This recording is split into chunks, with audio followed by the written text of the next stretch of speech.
मेरे फादर वैसे तो एक नॉर्मल फादर है, लेकिन जैसे ही वो हमास का नकाब पहन लेते हैं वो एक मॉन्स्टर बन जाते हैं। ये स्टेटमेंट है मुसाब हसन यूसुफ का, जो हमास के फाउंडिंग मेंबर हसन यूसुफ के बेटे हैं। On a personal level, he's a loving father. But when he puts the Hamas mask that he cannot exist without, he's a monster, he's something else. साल 2010 में Musab ने एक बुक पब्लिश की थी जिसका नाम है द सन ऑफ हमास, जिस बुक में मुसाब ने हमास के कई सारे डिस्टर्बिंग ट्रूथ्स को रिवील किया। मुसाब का ये कहना है कि आज पैलेस्टीन में लोगों के पास अपने बच्चों को दूध पिलाने तक का पैसा नहीं है, लेकिन हमास कई सोफिस्टिकेटेड टनल्स और बंकर्स बना रहे हैं। All the funds that come to Hamas in Gaza, they're invested in building tunnels, and building military wing, rather than bringing milk to the children of Gaza. लेकिन इसके बावजूद Gaza की जनता में Israel के लिए इतनी नफरत है कि आज पैलेस्टीन की जनता इस कदर से ब्रेन वॉश्ड है कि वहां की माएं खुद अपने बच्चों को फिदायीन बना रही है। वो उन्हें खुद अपने हाथों से सुइसाइड वेस्ट पहनाती हैं। I witnessed a woman who sent 5 of her children to die in suicide bombing attacks, one after another.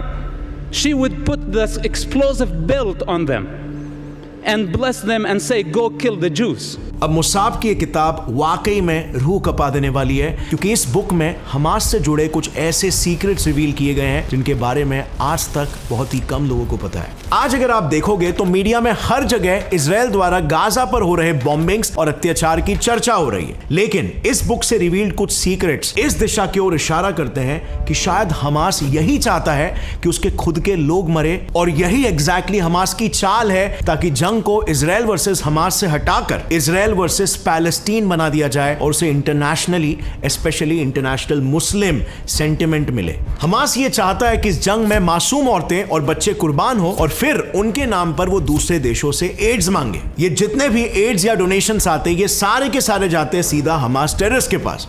And well, ये सब मैं नहीं कह रहा हूं, ये सारी की सारी बातें डिटेल में स्टोरीज और प्रूफ्स के साथ हमास के बेटे मुसाब ने खुद अपने किताब सन ऑफ हमास में लिखी है।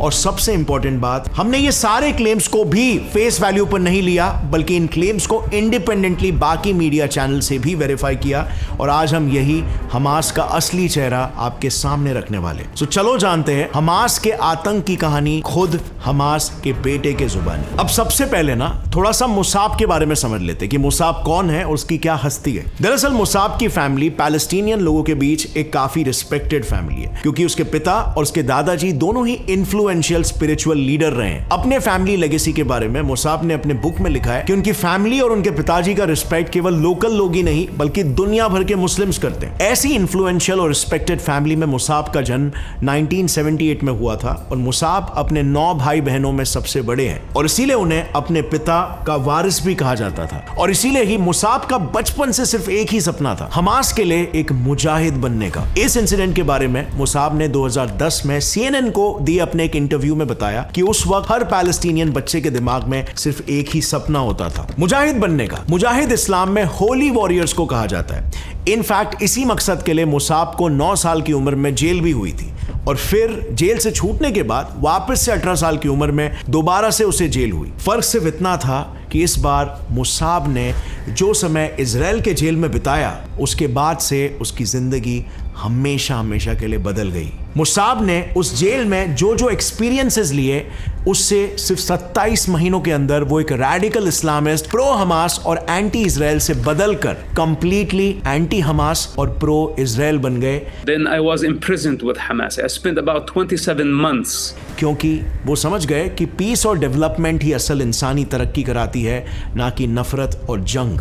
अब ये स्टोरी ऑनेस्टली आप सभी के लिए काफी थ्रिलिंग होने वाली है, लेकिन इसमें आगे बढ़ने से पहले मैं आपको कोडिंग इन्वेडर्स के एक ऐसे कोर्स के बारे में बताना चाहता हूं जिससे आपको सिर्फ 8 महीनों में 7.5 LPA से 18 LPA तक का जॉब लग सकता है। अब इतनी हाई पैकेज वाला जॉब कैसे? देखो, कोई भी कंपनी के लिए ना ग्रोथ उसके कंपनी के टॉप लीडर्स द्वारा लिए गए डिसीजंस पर ही बेस्ड होता है, लेकिन ये लीडर्स डिसीजंस आखिर लेते कैसे? डेटा एनालिस्ट द्वारा प्रोसेस किए डेटा से। आज पूरी दुनिया, हर एक फील्ड, हर एक कंपनी डेटा ड्रिवन हो चुकी चुकी है और इसीलिए आज data analyst most in demand tech roles 2023 में सबसे टॉप पर है और कंपनीज में भी इन जॉब्स की वैकेंसी सबसे ज्यादा है। लेकिन अगर आपको कोडिंग का सी भी नहीं आता तो डोंट वरी, कोडिंग इन्वेडर्स आप जैसे बिगिनर्स के लिए है, जहां पर आपको SQL और पाइथन जैसे सीमिंगली डिफिकल्ट लैंग्वेजेस भी इजी तरीके से सिखाया जाएगा, वो भी डायरेक्टली इंडस्ट्री लीडिंग कंपनीज जैसे डेलॉयट, इन्फोसिस, ZTV के वर्किंग प्रोफेशनल्स द्वारा। कोडिंग इन्वेडर्स के कोर्सेज का टेन्योर है सिर्फ 8 मंथ्स, जिसमें आपको हर हफ्ते 30 से ज्यादा बिजनेस के स्टडीज, 1500 से ज्यादा असाइनमेंट्स और 2 लाइव सेशंस मिलेंगे। एंड मोस्ट इंपॉर्टेंटली,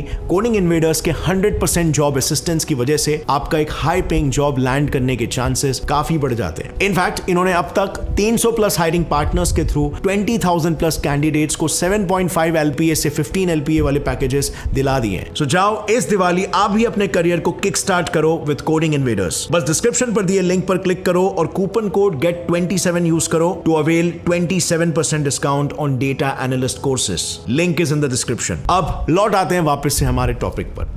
जानते हो वो कौन से इंसिडेंट्स थे जिसने कुछ ही देर में मुसाब का इजराइल और हमास के बारे में सोचने का नजरिया ही बदल दिया? बात दरअसल कुछ ऐसी है ना कि मुसाब को अरेस्ट करने के बाद इजराइल की internal security agency Shin Bet ने उन्हें ऑफर किया कि वो इजरायली एजेंट बन जाए। दरअसल जैसे आप लोगों को पता है, मुसाब के पिता हमास के वन ऑफ द फाउंडर्स रहे और इसीलिए शिन बेट को ऐसा लगा कि अगर मुसाब इजरायली एजेंट बन जाता है तो उन्हें हमास के बारे में क्रूशियल इंफॉर्मेशन मिल सकती है, क्योंकि मुसाब ने अपने बुक में ये एक्सेप्ट किया है कि उस वक्त गाजा, वेस्ट बैंक और सीरिया के हमास ऑपरेटिव्स और मुसाब के पिता के बीच एक सिंगल मैसेंजर खुद मुसाब ही थे। मुसाब के इसी इंपॉर्टेंस का फायदा शिन बेट उठाना चाहती थी। लेकिन क्या मुसाब कम थे?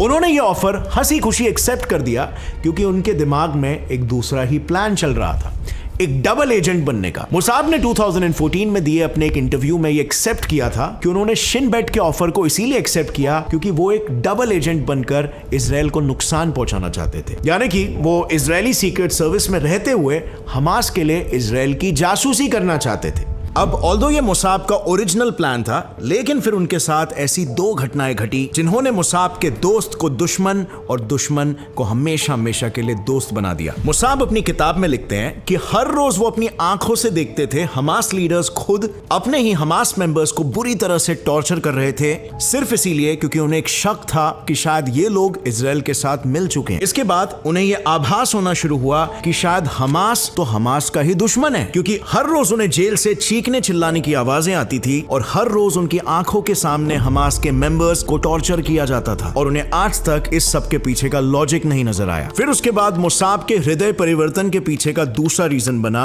शिन बेट का फर्स्ट असाइनमेंट। तो बात कुछ ऐसी हुई कि शिन बेट के ऑफर को एक्सेप्ट करने के बाद मुसाब को जेल से छोड़ दिया गया, उनका पहला असाइनमेंट देकर, जो था कि वो अपनी पढ़ाई पूरी करे। दरअसल 1996 में जब मुसाब को दूसरी बार गिरफ्तार किया गया था तो वो केवल 18 साल के थे और जेल जाने के कारण उनकी पढ़ाई छूट गई थी। लेकिन अब उन्हें शिन बेट के कारण फिर से पढ़ने का मौका मिल रहा था, जबकि शिन बेट तो मुसाब से कुछ भी करवा सकता था, कोई भी राज उगलवा सकता था टॉर्चर करके, लेकिन उन्होंने ऐसा नहीं किया। और शिन बेट के इस विचित्र ट्रीटमेंट की वजह से मुसाब को यह रियलाइज हुआ कि शायद बरसों से जिन लोगों को मैं अपना दुश्मन मान रहा था, जिनकी क्रूरता के बारे में मैं सुनते आ रहा था, वो तो दरअसल इतने क्रूर है ही नहीं।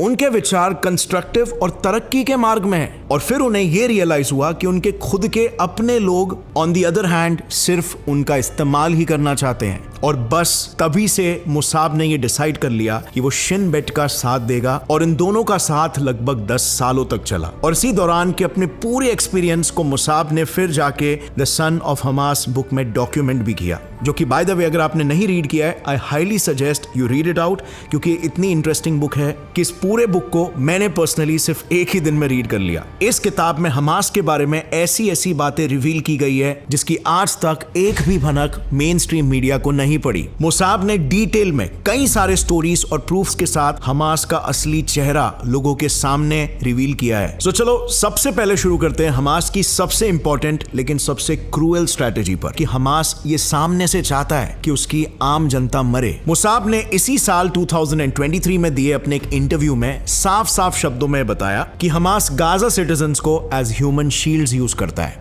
And for the civilian casualties, etc., First of all, Hamas is using, and it's very clearly, it's a fact that Hamas used civilians as human shields. It's a fact. Even 2014 में हमास के official spokesperson Shami Abu Juhari ने भी ये openly accept किया था कि innocent civilians को Israeli firings के आगे खड़ा करना उनकी स्ट्रैटेजी का एक इंपॉर्टेंट पार्ट है। और अब अगर इस पूरे वॉर के मेन बैटल ग्राउंड गाजा की बात करें तो इसे दुनिया का one of the most densely populated areas माना जाता है। जरा देखो, ये है गाजा का मैप। इस केवल 360 स्क्वायर किलोमीटर के एरिया में 20 लाख लोग रहते हैं। लेकिन सबसे शॉकिंग बात, इस डेंसली पॉपुलेटेड स्ट्रेच में हमास ने जानबूझकर अपनी आर्टिलरी, टनल्स, रॉकेट लॉन्चर्स जैसे मिलिट्री इंफ्रास्ट्रक्चर्स को घरों, हॉस्पिटल और मॉस्क्स के बीचों बीच छुपाया हुआ है। जैसे कि इस वीडियो में क्लियरली आप देख सकते हो कि रेजिडेंशियल बिल्डिंग्स के बीचों बीच से हमास रॉकेट्स फायर कर रहे हैं। अब अगर इजराइल इन रॉकेट लॉन्चर्स पर काउंटर अटैक करेगा तो सिविलियंस का तो नुकसान होना ही है। लेकिन ये जानते हुए भी हमास गाजा के अर्बन इंफ्रास्ट्रक्चर को एज अ कवर यूज करता है। 2014 में नेटो ने एक रिपोर्ट पब्लिश की थी, Hamas's use of human shields in Gaza करके। इस रिपोर्ट में ऐसे कई इंसिडेंट्स को डॉक्यूमेंट किया गया है जब हमास ने ह्यूमन शील्ड का यूज किया अपने मिलिटेंट्स को बचाने के लिए। जैसे कि 2004 में यूएन लिखे एम्बुलेंस से पेशेंट्स नहीं बल्कि मिलिटेंट्स ट्रांसपोर्ट किए जा रहे थे। और 2006 के ANB टीवी के एक रिपोर्ट के अनुसार हमास अपने सिविलियंस को एक हमास टेररिस्ट के छत पर जमा होने के लिए उकसा रहा था। क्यों? क्योंकि उस टेररिस्ट के घर पर अटैक करने की एक early warning Israeli defence forces IDF ने दे दी थी। लेकिन सिविलियंस को उस बिल्डिंग के छत पर देखकर IDF को मजबूरन अपने अटैक को अबॉर्ट करना पड़ गया। एंड ये कोई इक्का दुक्का केस बिल्कुल नहीं है। इस तरह के तमाम इंसिडेंट्स यहाँ लिस्ट में आप देख सकते हो और कितने तो अनरिपोर्टेड भी है। इनफैक्ट अगर आप नेटो के इस रिपोर्ट को ही नेट पर सर्च करोगे तो पूरा का पूरा पिक्चर आपके सामने एकदम क्लियर हो जाएगा। बात दरअसल ऐसी है कि हमास को ये बात अच्छे से पता है कि इजराइल के रिटेलिएशन से अगर इनोसेंट लोगों की जाने जाती है तो इजराइल पर काफी इंटरनेशनल प्रेशर क्रिएट होगा, स्पेशली वेस्ट से, क्योंकि वेस्ट सिविलियन कैजुअलिटी को लेकर काफी सेंसिटिव है और वेस्ट के सिंपैथी से इंटरनेशनली इजराइल एज एन अग्रेसर पोर्ट्रे हो जाएगा जो कि गाजा सिविलियंस पर अटैक करता है। और हमास की उल्टा एक ऐसी छवि बनेगी कि ये लोग तो पैलेस्टीन की जनता का भला चाहते हैं और अपने हक के लिए लड़ रहे हैं। एंड अगर आप गौर से देखो तो आज के तारीख में क्या ऐसा ही नहीं हो रहा है? इनफैक्ट कई सारे केसेस में तो आप देखोगे तो सिविलियन कैजुअलिटी के पीछे हमास के मिसफायर्ड रॉकेट्स होते हैं, लेकिन उसका भी इल्जाम हमास इजराइल पर लगा देता है। जैसे कि हाल ही में हुआ हॉस्पिटल बॉम्बिंग का केस। जैसे आपको पता होगा 17 अक्टूबर को अल अहली अरब हॉस्पिटल पर हुए रॉकेट अटैक के लिए इजराइल को ब्लेम किया जा रहा था, लेकिन बाद में जब इसके ऊपर इन्वेस्टिगेशन हुई तब यह पता चला कि दरअसल ये रॉकेट तो गाजा से ही फायर किया गया था। इनफैक्ट ये हमास का ही रॉकेट था जो मिसफायर हो गया था। अब ये तो मुद्दा चलो बाहर उछल गया क्योंकि इसमें पूरी दुनिया इजराइल को कोस रही थी, लेकिन इजरायली मिलिट्री के अनुसार 7 से 22 अक्टूबर के बीच ही हमास के 550 रॉकेट्स मिसफायर होके गाजा में ही गिरे थे। सो इससे आप खुद ही गेस कर सकते हो कि इन मिसफायर्ड रॉकेट से कितने ही सिविलियंस की जाने जा रही है। अब यहाँ पर एक और एक प्रश्न निकल के आता है कि इतने रॉकेट्स कैसे मिसफायर हो सकते हैं, क्योंकि इजराइल ने जो आंकड़ा बताया 550 रॉकेट्स। वेल, इसके लिए आपको वहां के एक शिफा हॉस्पिटल के प्रेमाइसेस के ब्लूप्रिंट को गौर से देखना होगा। आपको ये क्लियरली समझ में आ जाएगा कि कैसे Hamas terrorist in hospital premises को, जहां मासूम बच्चे, बूढ़े, औरतें अपना इलाज करा रहे होते हैं, वैसी जगह में ये लोग अपने बंकर्स और टनल्स बनाकर छुपते हैं। और इससे भी शॉकिंग बात तो ये है कि हमास जोर जबरदस्ती करके सिविलियंस को वॉर अफेक्टेड एरियाज में रुका रहा है। 7 अक्टूबर के अटैक के बाद इजराइल ने गाजा सिटीजन्स के लिए इस मैप के अकॉर्डिंग इवैक्यूएशन एडवाइजरी जारी की थी कि वो टेम्पररीली नॉर्थ गाजा से साउथ गाजा शिफ्ट हो जाए, क्योंकि उस एरियाज में क्लीनिंग कंडक्ट किया जाने वाला है। लेकिन इकोनॉमिक टाइम्स के एक रिपोर्ट के अनुसार हमास सिविलियंस को रोड ब्लॉकर नॉर्थ गाजा से निकलने नहीं दिया जा रहा है, क्योंकि अगर सिविलियंस बैटल ग्राउंड छोड़कर चले गए तो इजराइल के अगेंस्ट हमास का कवर खत्म हो जाएगा और एक एक करके हमास के टेररिस्ट लोग गिरने लगेंगे। And more over Hamas victim card कैसे प्ले करेगा? अब हमास की दूसरी सबसे शॉकिंग स्ट्रैटेजी जो खुद मुसाब ने रिवील की वो है कि हमास अपनी जनता की मजबूरी को बेचकर फॉरेन एड्स और डोनेशंस तो लेता है, लेकिन वो पैसे वहां की जनता के इलाज के लिए या पैलेस्टीन के डेवलपमेंट में कभी नहीं लगाता, बल्कि हमास उसका इस्तेमाल अपने अंडरग्राउंड बंकर्स, टनल्स और रॉकेट्स बनाने के लिए करता है। देखा जाए तो गाजा को हर साल कतर, ईरान और टर्की से ऑलमोस्ट $2 बिलियन का एड मिलता है, जो अमाउंट लगभग भूटान के GDP के बराबर है। लेकिन इतने एड के बाद भी 22 लाख पैलेस्टीनियंस के लिए सिर्फ 11 ही हॉस्पिटल्स है और आज 80% से ज्यादा पैलेस्टीनियंस गरीबी रेखा के नीचे जी रहे। 80% मतलब बिल्कुल साफ है कि गाजा को मिल रहा पैसा उसके सिटीजन्स को नहीं बल्कि हमास के तरफ डाइवर्ट हो जाता है। और वो इसीलिए क्योंकि सारा हार्ड पावर हमास के पास है और उन्होंने इन फंडिंग्स के सोर्स में ही इन्फिल्ट्रेट करके अपने बंदों को वहां पर बिठा के रखा है। जैसे कि टीका यानी कि Turkish cooperation and coordination agency, जो गाजा, जेरूसलम और वेस्ट बैंक में लगभग 400 डेवलपमेंटल प्रोजेक्ट फंड करती है। इस एजेंसी में चल रहे एक स्कैम का खुलासा 2017 में हुआ था, जब टिका का Gaza branch manager Mohammed Farouk Shaban Murtaja को इस आरोप में इजरायली पुलिस ने अरेस्ट किया कि ये बंदा फॉरेन एड्स को हमास के लिए डाइवर्ट करता है। और फिर इन्वेस्टिगेशन में मुर्तजा ने यह कन्फेस भी किया कि आम पैलेस्टीनियंस के लिए 20 रेसिडेंशियल प्रोजेक्ट्स के $13 मिलियन के फंड का यूज उसने हमास ऑपरेटिव्स के अपार्टमेंट्स बनाने के लिए किया था। इसके अलावा मुर्तजा का एक और एक स्कैम भी तभी पकड़ा गया था, जिसमें मुर्तजा गरीब बच्चों की नकली लिस्ट बना के आगे देता था ताकि डोनेशंस ज्यादा मिल सके। सो कुल मिलाकर इन्वेस्टिगेशन ने रिवील किया कि इन सब तरीकों से मुर्तजा ने $23 मिलियन का ह्यूमैनिटेरियन एड जो कि पैलेस्टीनियंस को मिलने थे, उसे हमास टेररिस्ट के लिए डाइवर्ट करवाया था। और टिका की तरह एक दूसरी एड एजेंसी वर्ल्ड विजन के फंड्स भी हमास के लिए डाइवर्ट किए जा रहे थे। वर्ल्ड विजन एक प्रोमिनेंट क्रिश्चियन ऑर्गेनाइजेशन है जो गाजा के लोगों के लिए एड प्रोवाइड करती है। लेकिन इजरायली डिफेंस फोर्सेस ने अपने एक रिपोर्ट में यह दावा किया कि मोहम्मद हलाबी, जो कि 2004 से एजेंसी में रहते हुए हमास के लिए काम कर रहा था, उसने लगभग $36 मिलियन